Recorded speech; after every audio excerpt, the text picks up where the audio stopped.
All right, British spotted dick pudding. All right, need to clear something up here. In most English-speaking countries, spotted dick means an imminent visit to the STD clinic, but in Britain it actually is the name of a very, very popular dessert, and it's basically a cake, a fruit cake which had been steamed for a couple of hours. Well, in these modern times we really just don't have time for all that, and traditionally it was steamed using suet, shredded beef suet, but I'm not going to be using that today because I'm making a version with butter, and it's going to be a very quick version.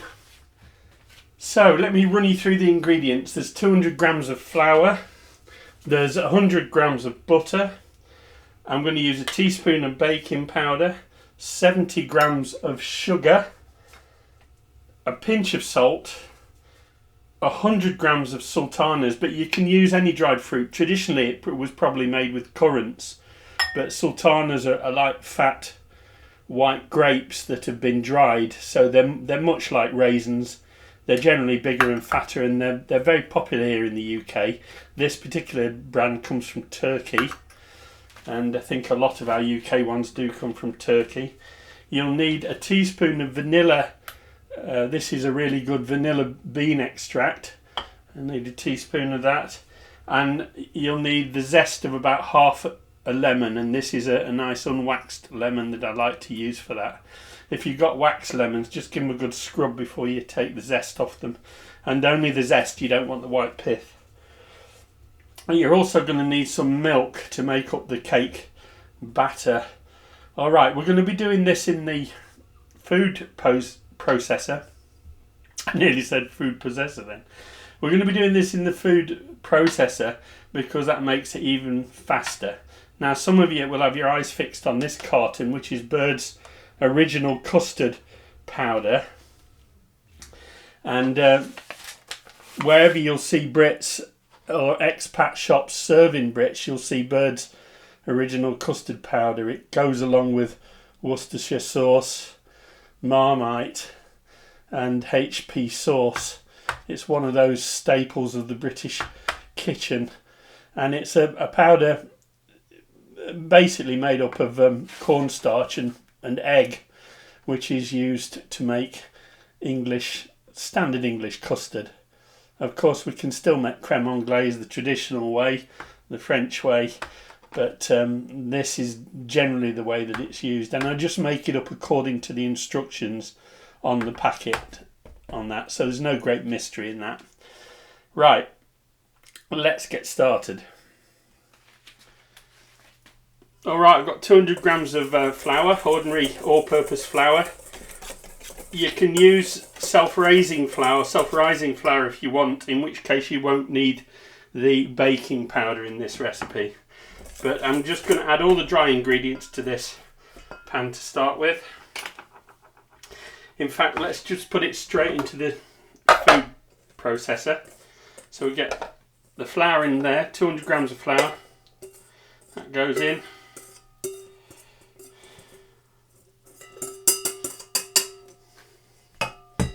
And I'll keep that bowl for mixing later.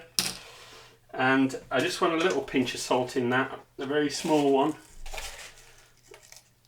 in there. And your butter, you need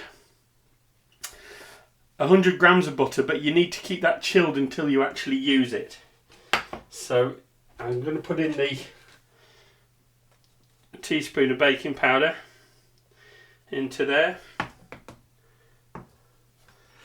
And I'm going to put in my sugar. So that's all the dry ingredients in. And I'll take that away now and give it a blitz to mix it all up, and during which time I will add the butter to turn it into something resembling breadcrumbs. Okay, that's got it all crumbed up nicely. I've transferred it to my mixing bowl.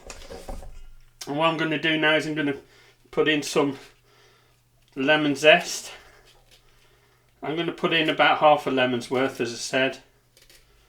Just the zest, you don't want the white at all. So you can grate it in. Wow, that smells awesome. I love the smell of lemon. Lemon zest, it's just awesome, isn't it? Right, that'll do for him. In go my sultanas. You can use currants, you can use raisins for that, no problem. And I'll give that a quick mix, because it helps if you've got the raisins covered in a bit of flour before you wet it. It actually helps them to distribute nicely among the batter. So I'm just going to add some milk. You don't need eggs for this.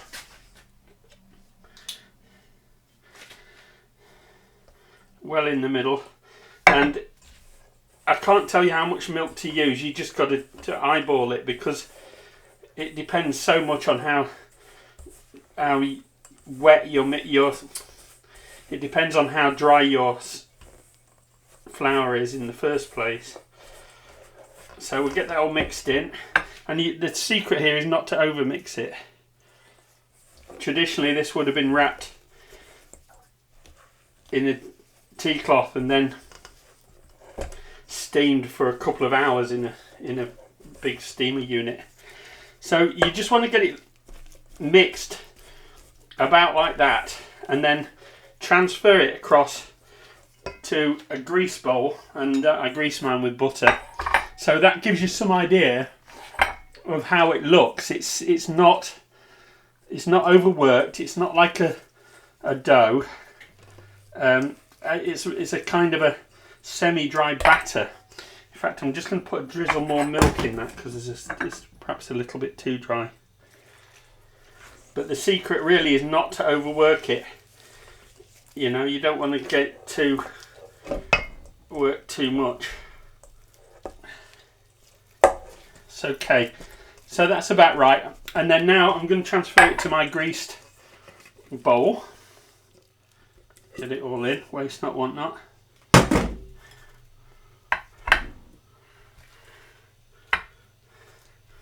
And I'll pat it down till it's fairly even. Somebody gets to lick the spoon, which is rather pleasant. And now I'm just going to cover that with a bit of cling film and pierce the cling film on top. So that's it covered in cling film.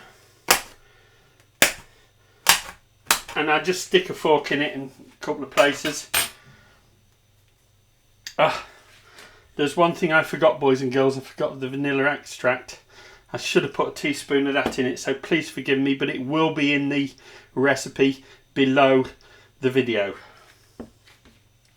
And there will be vanilla flavour in the custard. Sorry about that. Right, that now goes into the microwave. I'm using an 800 watt microwave. I'm going to put it in there for 8 minutes.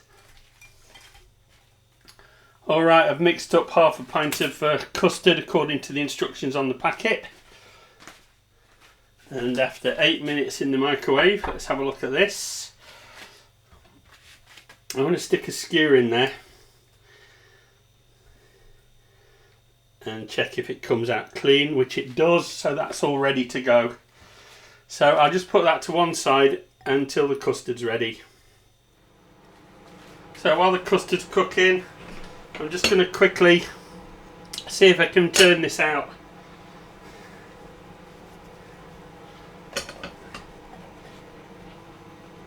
It may or may not. And I'll leave that to stand there for a minute, let gravity do its work.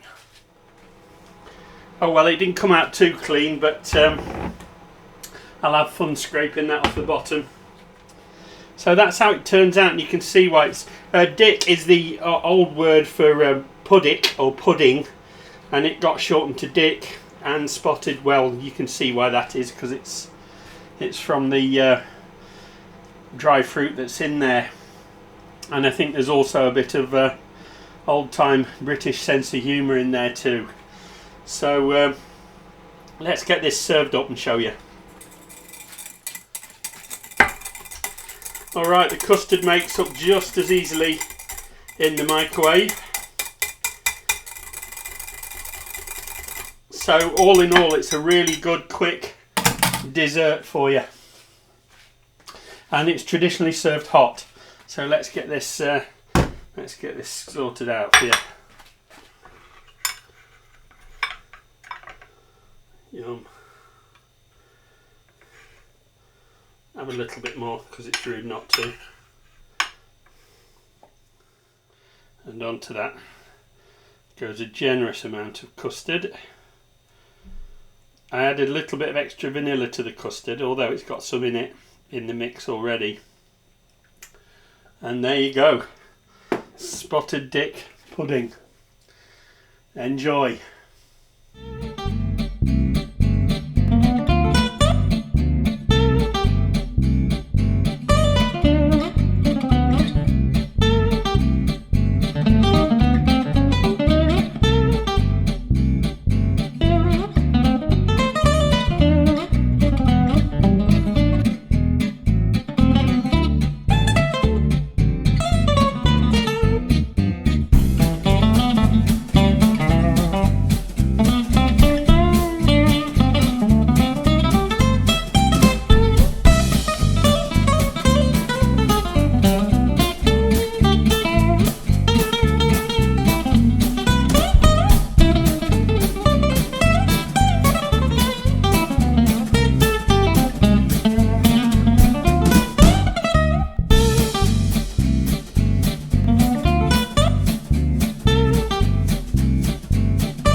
Hey friends, if you enjoyed this video, please give it a like.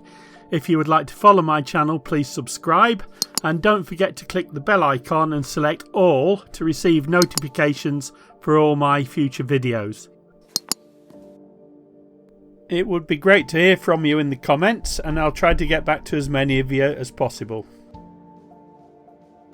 You may wish to check out these titles or even help me out with a donation using the links in the description below the video. Thanks for watching.